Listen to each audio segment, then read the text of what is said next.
오늘 우리가 읽은 요한일서 4장 7절부터 12절에 있는 본문은 기억력이 좋으신 분들은 지난주 설교 본문과 같은 곳이라고 하는 걸 아셨을 겁니다. 표정을 보니까 아신 분들이 별로 없으시네요. 맥주 감사주일 때 우리가 성경 암송대를 하기로 했는데 신약 성경의 본문은 두 군데 중 한 군데를 택하기로 되어 있습니다. 고린도전서 13장 1절부터 13절까지, 그리고 오늘 우리가 읽은 요한일서 4장 7절부터 21절까지입니다. 그래서 제가 목장별로 이렇게 쭉 알아봤더니 전부 고린도전서 13장만 외우고 계시지 요한일서 4장을 외우고 있는 목장을 제가 못 찾았습니다. 그래서 그 이유가 뭔지 이렇게 물어봤더니 요한일서 4장보다 고린도전서 13장의 분량이 조금 더 짧다. 네. 양이 조금 작기 때문에 외워야 될 양이 그만큼 줄어든다. 그리고 두 번째 이유는 고린도전서 13장이 훨씬 더 많이 들어봐서 친숙하기 때문에 외우는데 훨씬 더 쉽지 않을까. 그래서 요한일서 4장이 천대받고 있는 것에 대해서 제가 굉장히 마음이 아파서 이렇게 설교를 2주에 걸쳐서 지금 하고 있습니다. 여행을 하다 보면 공항에 가면 면세점이 있잖아요. 면세점은 말 그대로 세금이 면제돼서 우리가 물건을 살 수 있기 때문에 똑같은 상품인데도 훨씬 더 저렴한 가격에 좋은 상품을 살 수 있습니다. 그럼 왜 면세점에는 세금이 면제되는 줄 아세요? 모르세요? 제가 공항에서 출국 수속을 마치고 나서 출국 게이트를 지나고 나면 물리적으로, 공간적으로는 아직 비행기를 타지 않았기 때문에 우리나라 땅에 있지만 법적으로, 행정적으로는 이미 출국을 한 상태이기 때문에 나는 우리나라에 있는 것이 아닙니다. 출국 게이트를 벗어난 공간은 우리나라 안에 있지만 우리나라 땅이 아닙니다. 그래서 그곳에서 일어나는 모든 판매와 구매의 행위는 우리나라 법의 규정을 받지 않습니다. 그래서 우리나라 영토 안에서는 세금이 당연히 부과돼야 되지만 출국장을 벗어나서 내가 다른 나라에 도착해서 입국 게이트를 거치기까지 나는 이 나라에 속한 것도 아니고 저 나라에 속한 것도 아니기 때문에 어느 나라에도 세금을 내야 될 의무가 없는 거죠. 그래서 세금을 내지 않습니다. 제가 좋은 걸 가르쳐 드렸으니까 이처럼 이 모호한 공간이 우리 주변에도 있습니다. 몸은 분명히 여기 있는데 여기 들어가 있는 것도 아니고 나와 있는 것도 아니고, 이게 바로 현관입니다. 외부도 아니고 내부도 아닌, 마치 우리나라는 우리나라인데 법적으로는 내가 우리나라에 있는 것이 아닌, 그렇다고 다른 나라에 가 있는 것도 아닌데 이미 출국되어 있는 걸로 기록되어 있고, 그래서 현관이라고 하는 것은 나가기 위한 준비도 하지만 들어오기 위한, 그래서 현관에 서 있으면 나간 것도 아니고 들어온 것도 아니고 이곳에 있는 것도 아니고 없는 것도 아닌 애매한 공간이 되는 거죠. 그래서 이 현관이라고 할 때 이 현자가 하늘천 따지 거물현, 그래서 우리는 검다라는 뜻으로만 알고 있는데 가물가물하다라는 뜻을 가지고 있습니다. 그래서 현관이라는 말의 뜻은 안과 밖의 경계에 있는 가물가물한 장소라는 뜻을 가지고 있습니다. 우리 교회 안에도 현관은 아니지만 비슷한 공간이 있습니다. 여러분들은 잘 모르실 텐데 3층 로비입니다. 공간으로는 건물 아닌데 예배당 안으로 들어온 것은 아닙니다. 그렇다고 3층 로비에서 예배를 드리지 않는 것도 아닙니다. 저는 저기 누가 계신지 모르지만 3층 로비에 계신 분들은 모니터를 통해서 저를 보고 있습니다. 교회 안에 있는데 예배당 안에 있는 건 아니고, 그렇다고 예배를 드리지 않는 것도 아니고, 굉장히 진실하게 집중해서 예배를 드리는 걸로 알고 있는데 여기도 아니고 저기도 아닌 현관과 같은 곳이 있습니다. 원래 집에서 신발을 벗어놓는 장소로 그 의미가 축소되었지만, 여러분들이 그 절 같은 데 관광하러 가보시면 사찰을 들어가기 전에 양쪽에 그 이상하게 생긴 그 4대 천왕이 서 있는 문이 있잖아요. 그게 바로 현관입니다. 현묘한 진리에 들어가기 위한 문, 이게 바로 현관의 의미입니다. 그래서 이 현자를 보면 굉장히 재미있는데요. 이 현자는 요자하고 머리 두자가 합쳐진 겁니다. 이 요자는 우리 아라비아 숫자로 8자 모양처럼 이렇게 비비 꼬여 있는 상태인데요, 작고 여리다라는 뜻입니다. 원래 그 누에 고치 아시죠? 고치 안에서 누에가 몸을 이렇게 8자 모양으로 나선형으로 이렇게 뒤틀면서 가느다란 명주실을 뽑아내잖아요. 그리고 이 누에가 다 자라게 되면 이 고추 틀을 깨고 나와서 나비 모양으로 변하게 되죠. 이걸 이제 변태라고 그럽니다. 이상한 변태가 아니고요, 태를 바꾼다, 모양을 바꾼다라고 그래서 변태라고 그러는데, 이 고치 안에서 누에가 어떻게 요동을 치고 어떻게 움직이는지 밖에 있는 사람이 볼 수가 없잖아요. 그래서 가물가물하다 혹은 오묘하다, 신비하다라는 뜻을 가지고 있어서 이 현자를 쓰는 겁니다. 제가 이 말씀을 이렇게 길게 설명하는 이유는 뭐냐 그러면, 우리가 신앙생활을 하면서도 이런 과정을 거치는 거예요. 지금 내가 예배당에 앉아 있습니다. 예배를 드립니다. 말씀을 듣고 고개를 끄덕끄덕하고 찬송을 부를 때 마음이 뜨거워지기도 하고 기도를 드리기도 합니다. 그런데 내가 서 있는 곳이 거룩한 곳인지 아니면 세속적인 곳인지 헷갈릴 때가 많습니다. 내가 교회 안에 있지만 세상은 아닌 것 같고, 그런다고 진리의 깊은 곳으로 더 들어가 있는 것도 아닌 것 같고, 이쪽도 아닌 것 같고 저쪽도 아닌 것 같고, 교회당 안에 있을 때, 건물 안에 있을 때는 내가 주님 안에 있는 것 같은데 이 문을 밖에 나가면 내가 주님 안에 있는지 밖에 있는지 헷갈리기도 하는 거죠. 그래서 특히 우리 속사람 같은 경우에는 내가 신앙생활을 오랫동안 했는데 내 내면이 얼마만큼 영적으로 성숙하고 변화되었는지, 하나님의 성품과 그리스도의 인격으로 내가 얼마나 내 속사람이 변화됐는지 마치 누에가 고치 안에서 있는 것처럼 보이지를 않습니다. 그러다 보니까 가물가물한 거죠. 고린도전서 13장을 보면 사도 바울이 이렇게 고백을 합니다. 우리가 지금은 거울로 보는 것 같이 희미 하나. 이때 당시에는 청동이나 구리를 이렇게 닦아가지고 거울로 썼거든요. 그러니까 자기 얼굴이 선명하지 않는 겁니다. 그래서 지금 모든 것이 불분명합니다. 그러나 그때에는 주께서 나를 아신 것 같이 내가 온전히 알게 될 것이다. 얼굴과 얼굴을 대하는 것처럼 모든 것이 깨끗해지고 분명해질 것이다 라는 겁니다. 여러분들은 현관의 어느 쪽에 계십니까? 여전히 들락날락 하십니까? 아니면 진리의 깊은 곳에 지금 평안하게 안주하고 계십니까? 여러분들의 내적인 성장은, 영적인 성장은 어느 정도 변화를 이루고 있습니까? 다이어트를 하다 보면 아침마다 체중계 올라가서 체중을 재잖아요.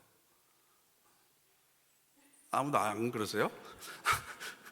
근데 아침에 올라갈 때마다 200-300g이라도 이렇게 내려가면, 야, 어제 그래도 좀 굶은 보람이 있구나, 좀 운동한 보람이 있구나 생각을 하는데, 아침에 올라가 봐도 전혀 변화가 없거나, 아니 오히려 더 쪄 있으면, 아니 내가 어제 그게 먹은 게 얼마나 된다고 이렇게까지 해야 되나, 그래서 굉장히 실망하잖아요.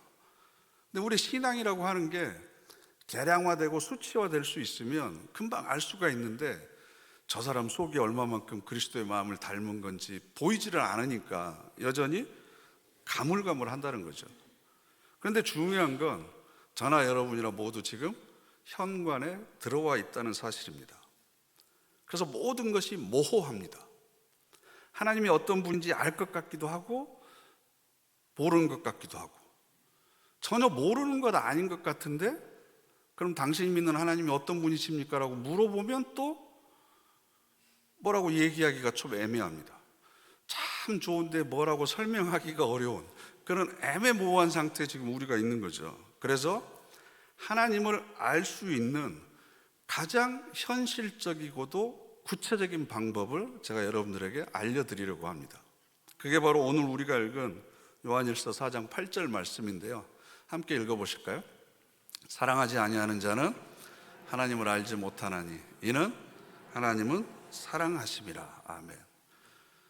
하나님이 어떤 분인지를 내가 잘 모르는 것은 사랑하지 않기 때문이라는 겁니다. 하나님은 사랑이십니다. 내가 사랑을 해봐야 하나님이 이런 분이시구나 라는 것을 우리가 알 수 있다는 겁니다. 분명해진다는 겁니다. 나를 향하신 하나님의 그 사랑을 우리가 해봐야 됩니다. 아무런 대가를 바라지 않고 자기의 가장 귀한 독생자까지 아낌없이 희생할 수 있는 그 사랑을 내가 해봐야 하나님이 이런 분이시구나. 내가 가장 소중하게 여기는 것을 기쁜 마음으로 내어주면서도 더 주지 못해서 안타까워하는 그 마음, 그 사랑을 내가 해보면 하나님이 이런 분이시구나 라는 것을 알게 된다는 거죠. 우리는 사랑할 만한 사람이 있는지, 그 사람이 사랑받을 만한 조건이 있는지 그걸 가지고 내 사랑의 여부를 결정하지만, 하나님은 내가 본질상 진노의 자식이었을 때도, 하나님과 원수된 자였을 때도, 내 형편과 처지에 상관없이 언제나 변함없이 똑같이 나를 지금도 사랑해 주고 계십니다. 우리가 내 주변에 있는 사람들을 그 사람이 나에게 어떻게 대하든지 상관없이 변함없는 그 사랑으로 꾸준히 신실하게 사랑하고 있으면 하나님이 이런 분이시구나 라고 하는 것을 조금이라도 알 수 있다라는 겁니다. 그런데 우리는 내가 그렇게 사랑하지도 않을 뿐만 아니라 왜 그렇게 사랑을 해야 되는지에 대한 필요성도 느끼지 못합니다. 좀 더 직설적으로 얘기하면 심지어는 나를 향한 그 하나님의 사랑에 그렇게 간절해 하지도 않고 목말라 하지도 않습니다. 나를 그렇게 사랑해 주시는 하나님의 사랑 없이도 내 힘과 내 능력으로도 충분히 지금까지 잘 살아왔고 앞으로도 잘 살아갈 거라고 생각합니다. 그래서 하나님을 잘 알지 못합니다. 내 이웃을 내 몸과 같이 사랑하라. 하나님을 사랑하고 내 이웃을 사랑하라. 내가 너에게 새 계명을 주노니 서로 사랑하라. 이 말씀을 귀에 못이 박히도록 수백 번 수천 번 들었음에도 불구하고 여전히 우리는 그 사랑을 하지 않습니다. 그래서 사랑이신 하나님이 어떤 분인지 모릅니다. 그래서 우리가 아직도 현관에 있습니다.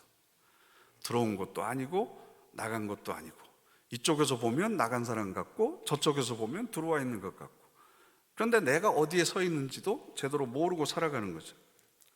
11절 말씀 보실까요? 함께 읽겠습니다.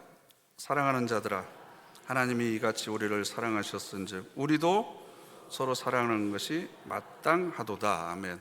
마땅하도다라는 단어는요, 당연하다, 자연스럽다라는 겁니다. 하나님이 우리를 사랑하셨으면 그 사랑으로 내 모든 존재가 가득 차 있습니다. 그 사랑이 내 안에서 흘러 넘칩니다. 그런데 그 사랑이 내 안에서만 흘러 넘칠 뿐만 아니라 내가 만나는 교우들 한 사람 한 사람에게도 다 그 사랑이 흘러 넘칩니다. 그러면 내가 저 사람을 사랑하기 위해서 애쓰거나 노력하거나 수고할 필요가 없습니다. 서로 사랑하는 것이 너무나 자연스러운 거죠. 왜? 가만히 있어도 흘러 넘치는 거니까. 그런데 그게 우리가 되지 않는 거예요.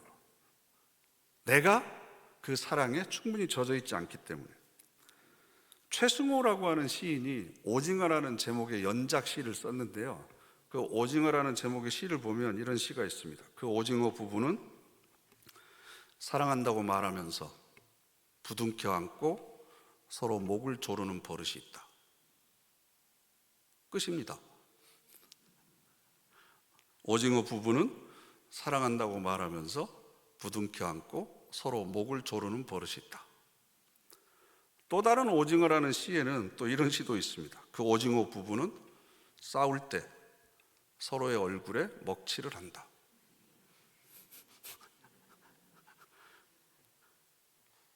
속에 있는 게 먹물밖에 없는 거예요.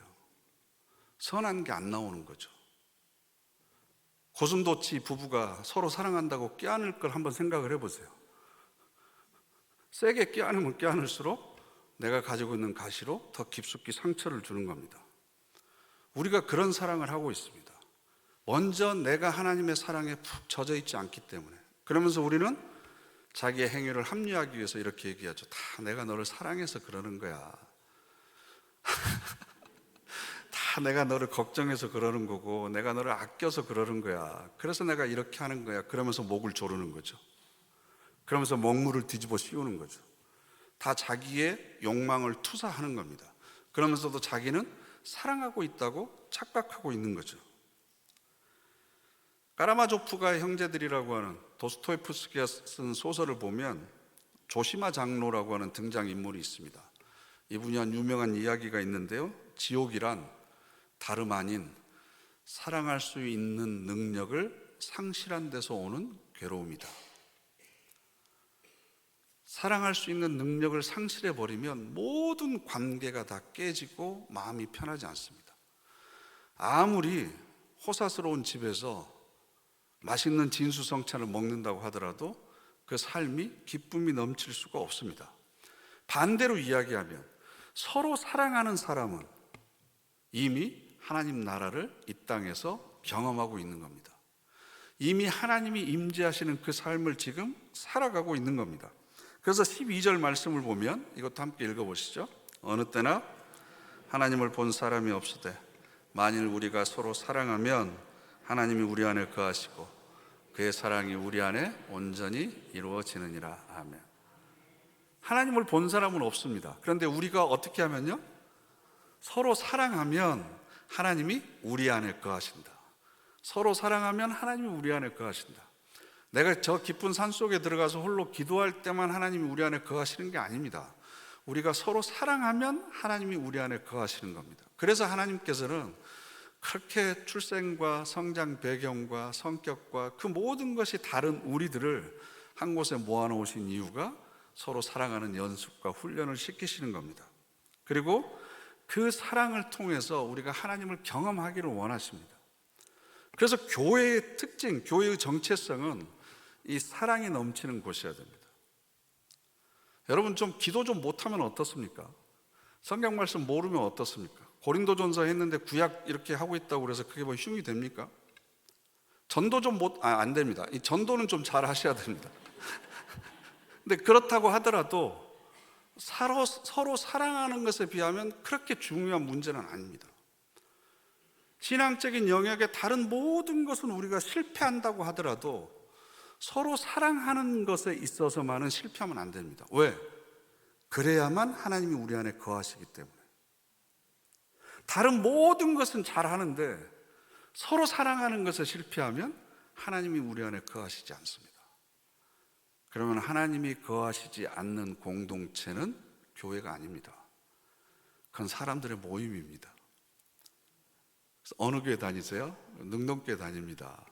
능동교회는 어떤 교회입니까? 자랑 좀 해보세요. 그럼 무슨 얘기 하시겠어요? 그렇죠. 우리 교회는 사랑이 넘치는 교회입니다. 사랑을 못해서 죽을 것 같은 사람들만 모여있는 교회입니다. 서로 사랑하는 것이 가장 기쁘고 즐겁고 행복한 사람들이 모여있는 곳입니다. 저는 그런 고백이 우리에게 자연스럽게 흘러나오게 되기를 간절히 바랍니다. 그런데 그런 영적인 성숙이 내 안에 잘 안 보이는 거죠. 그래서 가물가물한 거죠. 그 대나무 중에 모소 대나무라고 하는 종류가 있습니다. 대나무도 여러 종류가 있는데 중국에서 주로 자라는데요. 농부가 대나무를 키우기 위해서 씨앗을 뿌리는데 4년 동안 3cm 자랍니다. 놀랄 시간입니다. 4년 동안 3cm가 자라요. 여러분 같으면 계속 키우시겠습니까? 그런데 5년째 되는 날부터 하루에 30cm가 자랍니다. 일부 예배 때보다 훨씬 낫습니다. 하루에 30cm씩 자라고 6주 만에 15m가 자랍니다. 15m면요 건물 5층 건물입니다. 5층. 한 달 반 만에 15층 높이의 그 빽빽한 대나무 숲이 울창하게 우거지는 그 모습을 한번 상상을 해보세요. 6주 전에는 3cm의 죽순만 조금 나와 있었는데 6주가 지나고 나서는 15m의 울창한 대나무 숲을 이룹니다.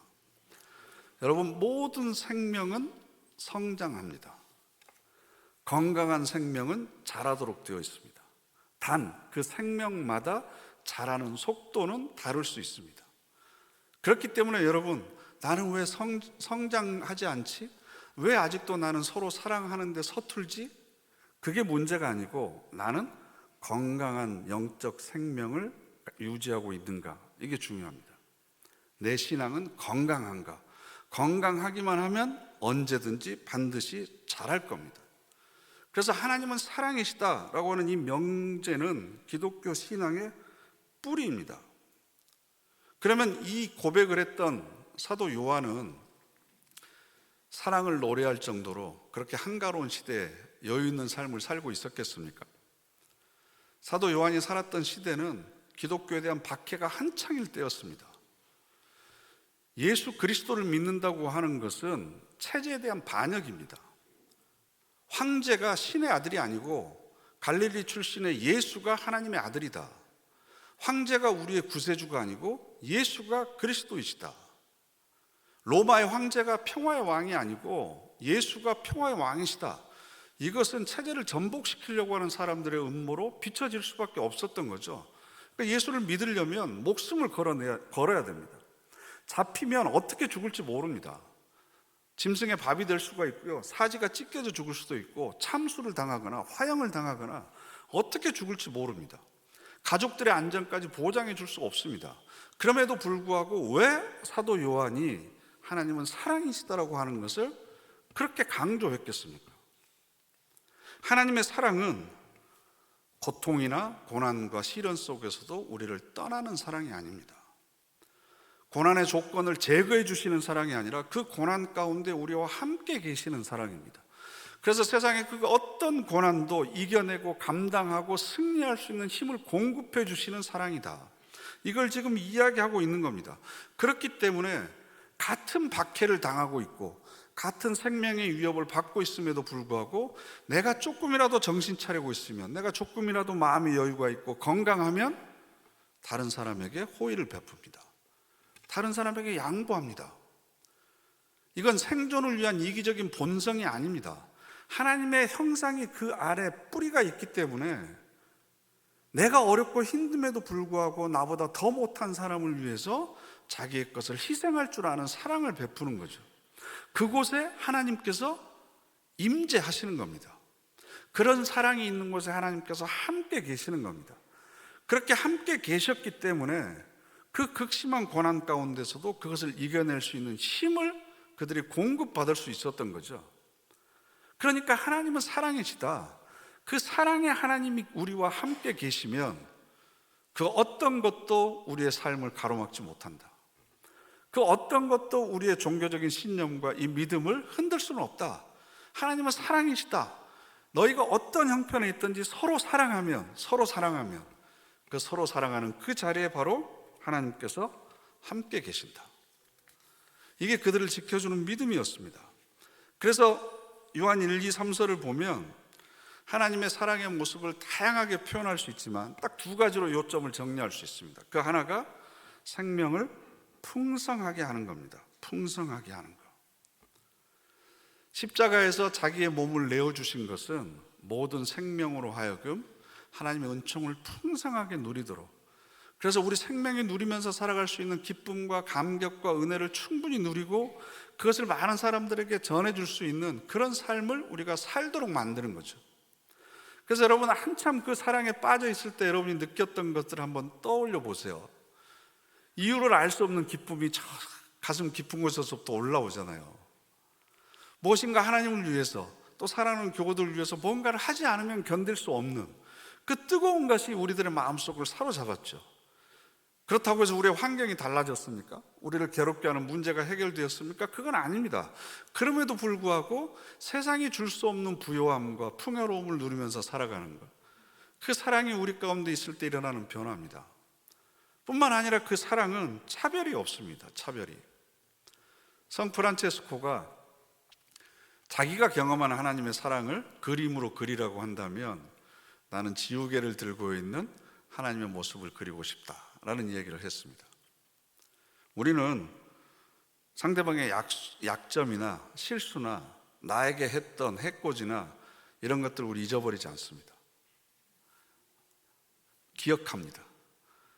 내가 되로 받았지만 언젠가는 내가 말로 갚아줄 거다. 그런데 하나님은 지우개를 들고 계십니다. 그래서 우리의 모든 허물과 실수를 다 잊어버리십니다. 내가 여기 있을 때나 저기 있을 때나 현관에서 들락날락하고 밖에 나가 있을 때든지 안에 나가 있을 때든지 상관없이 차별 없이 하나님께서는 우리 모두를 사랑하십니다. 그래서 프란체스코가 이런 말도 했습니다. 모든 인간의 뱃속 깊은 곳에는 성스러운 고행자도 있고 무섭고 더러운 유충도 잠들어 있다. 유충. 몸을 굽히고 이 유충에게 사랑합니다 라고 말하면 그 유충은 날개가 돋아서 나비가 될 것이다. 유충은 벌레잖아요. 그 무섭고 더럽고 징그럽잖아요. 그래서 사람들이 가까이 하지 않으려고 그럽니다. 그러나 가까이 가서 사랑합니다라고 이야기를 하면 그 유충이 변태를 하는 거죠. 그래서 예쁜 나비로 변화된다는 겁니다. 이 세상을 살아가는 모든 사람들에게는 하나님의 형상이 그 안에 담겨져 있습니다.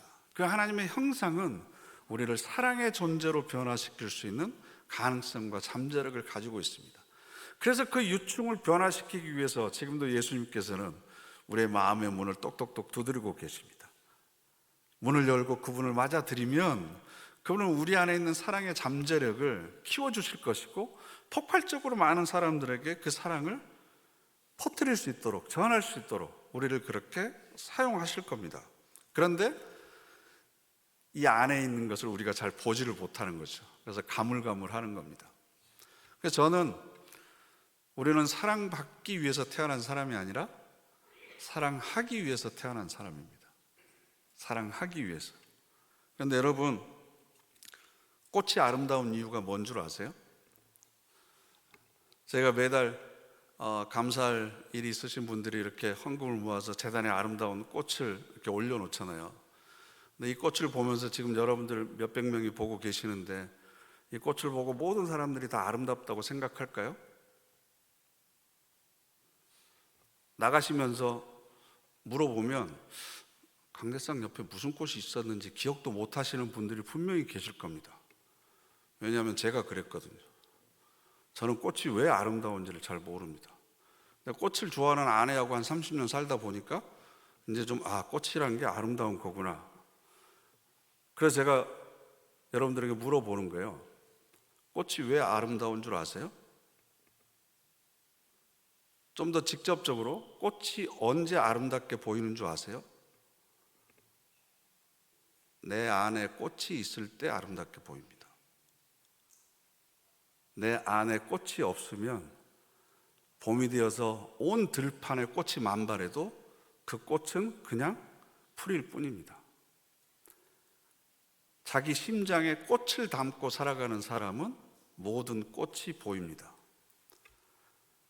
내 안에 사랑을 품고 살아가는 사람은 모든 사람이 사랑스럽게 보입니다. 자기 안에 사랑이 없으면 내 옆에 누가 앉았는지 여러분 나가셔서 기억도 못합니다. 심지어 옆에 있는 사람이 죽어나가도 그것조차 관심도 없습니다. 그건 그 사람이 사랑받지 못할 사람이어서가 아니라 내 안에 사랑이 없기 때문에 그렇습니다.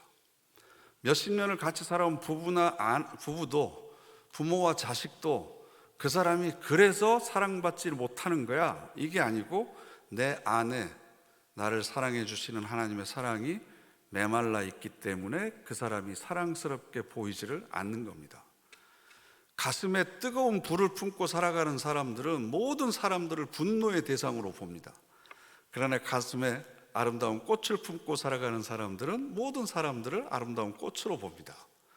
하나님의 사랑에 부음받은 바 되고 그 사랑으로 부요함과 풍요로움을 누리면서 살아가는 사람은 모든 사람들이 사랑해야 될 사람이고 모든 사람들을 소중하게 생각합니다.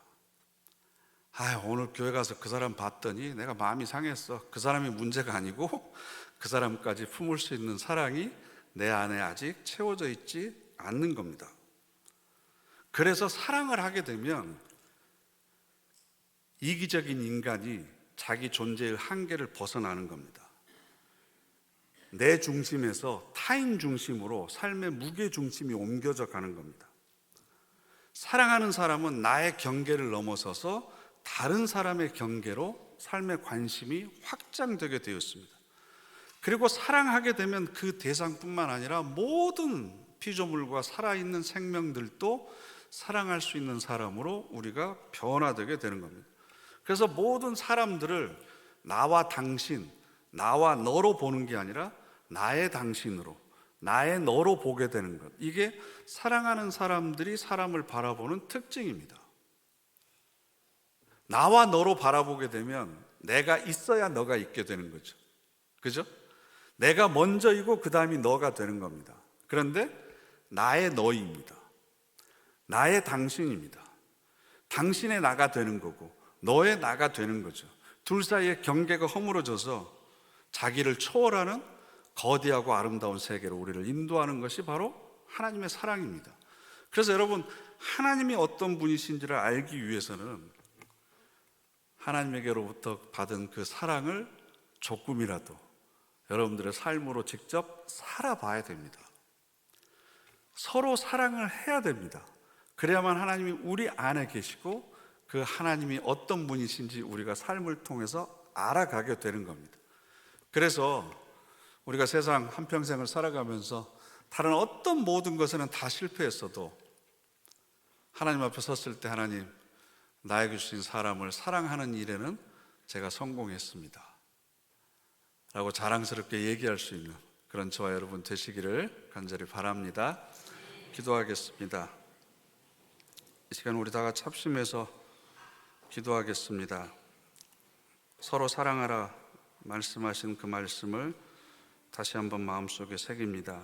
그리고 그 사랑을 통해서 하나님을 더욱더 깊이 알아가게 하시고 하나님의 임재를 경험하게 하옵소서. 우리들에게 사랑할 수 있는 마음을 부어주시고 그 사랑의 간절함도 허락해 주시고 또 그 사랑을 누리는 사람만이 경험할 수 있는 신비와 비밀도 깨닫게 하여 주시옵소서. 우리 다 같이 합심해서 결단의 기도 드리겠습니다.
만일 우리가 서로 사랑하면 하나님이 우리 안에 거하시고 그의 사랑이 우리 안에 온전히 이루어지느니라.